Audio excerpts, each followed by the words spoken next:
বৈষম্য বিরোধী ছাত্র আন্দোলন চলাকালে ১৬ জুলাই রংপুর বেগম রোকেয়া বিশ্ববিদ্যালয়ের ছাত্র আবু সাইদ হত্যা মামলায় ৩০ জনকে আসামি করে আনুষ্ঠানিক অভিযোগ আমলে নিয়েছে আন্তর্জাতিক অপরাধ ট্রাইব্যুনাল।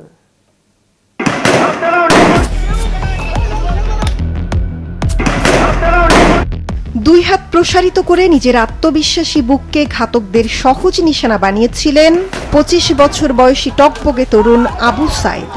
তার এই আত্মত্যাগ মুহূর্তে অগ্নিগর্ভে পরিণত করেছিল পুরো দেশকে। ফলে কোটা বিরোধী আন্দোলন রূপ পেয়েছিল স্বৈরাচার পতনের আন্দোলনে। জুলাই গণ অভ্যুত্থানের প্রথম শহীদ রংপুর বেগম রোকেয়া বিশ্ববিদ্যালয়ের শিক্ষার্থী আবু সাইদ হত্যা মামলার আনুষ্ঠানিক অভিযোগপত্র আমলে নিয়েছে বিচারপতি নজরুল ইসলাম চৌধুরীর নেতৃত্বাধীন ৩ সদস্যের ট্রাইব্যুনাল ২। মামলার ৩০ আসামির মধ্যে বেগম রোকেয়া বিশ্ববিদ্যালয়ের সাবেক উপাচার্য মোহাম্মদ হাসিবুর রশিদ সহ পলাতক ২৬ জনের বিরুদ্ধে গ্রেফতারি পরোয়ানা জারি করেছেন ট্রাইব্যুনাল। যেহেতু একটা আইকনিক ঘটনার বিচারের তদন্ত আমরা শেষ করতে পেরেছি, আমাদের তদন্ত সংস্থা শেষ করতে পেরেছে, আমরা আনুষ্ঠানিক অভিযোগ দাখিলের মাধ্যমে এই আনুষ্ঠানিক বিচারের যাত্রা শুরু করতে পেরেছি। আজকের এই মুহূর্তে আমরা জুলাই বিপ্লবের শহীদদেরকে আরেকবার স্মরণ করছি এবং দেশবাসীকে এটা আশ্বস্ত করতে চাই যে আন্তর্জাতিক অপরাধ ট্রাইব্যুনালের তদন্ত সংস্থা এবং প্রসিকিউশন দিনরাত আপ্রাণ চেষ্টা করে যাচ্ছেন এই বিচার, যেটা জাতির একটা বড় প্রায়োরিটি, এবং ভবিষ্যতে এই অপরাধের রিকারেন্স ঠেকানোর জন্য রাষ্ট্রকে যে জায়গায় যেতে হবে সেই জায়গাটা নির্ধারণ করার ব্যাপারে আমরা দিনরাত কাজ করছি।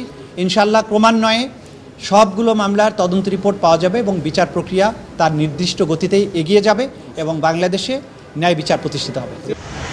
গত ২৪ জুন আবু সাইদ হত্যার তদন্ত প্রতিবেদন ট্রাইব্যুনালের প্রসিকিউশনে জমা দিয়েছিল তদন্ত সংস্থা, যাতে ৩০ জনের সম্পৃক্ততা পাওয়ার কথা জানানো হয়েছে, যাদের মধ্যে বেগম রোকেয়া বিশ্ববিদ্যালয়ের সাবেক প্রক্টর শরীফুল ইসলাম, পুলিশের সাবেক সহকারী উপপরিদর্শক আমির হোসেন, সাবেক কনস্টেবল সুজন চন্দ্র রায় ও নিষিদ্ধ সংগঠন ছাত্রলীগ নেতা ইমরান চৌধুরী ওরফে আকাশ গ্রেফতার রয়েছে।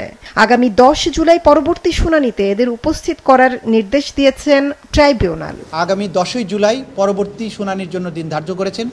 ওই দিন যে ৪ জন আসামি গ্রেপ্তারকৃত আছে তাদেরকে গ্রেপ্তার দেখানো পূর্বক তাদেরকে উপস্থিত করানোর জন্য জেল অথরিটিকে নির্দেশ দিয়েছেন এবং বাকি যে ২৬ জন আসামি আছে তাদেরকে গ্রেপ্তার করে ওই তারিখে হাজির করার জন্য আইন শৃঙ্খলা রক্ষাকারী বাহিনীর প্রতি নির্দেশ দিয়েছেন। সেই দিন আসামিদের উপস্থিতির পরে বিচারের জন্য যে স্বাভাবিক কার্যক্রম সেটা গৃহীত হবে। যদি সকল আসামি গ্রেপ্তার করা না যায় তাহলে পলাতক আসামিদের ব্যাপারে স্টেট ডিফেন্স লয়ার নিয়োগ করার জন্য আদালত আদেশ দিতে পারেন এবং তার মাধ্যমেই আনুষ্ঠানিক বিচারের যাত্রা শুরু হয়ে যাবে।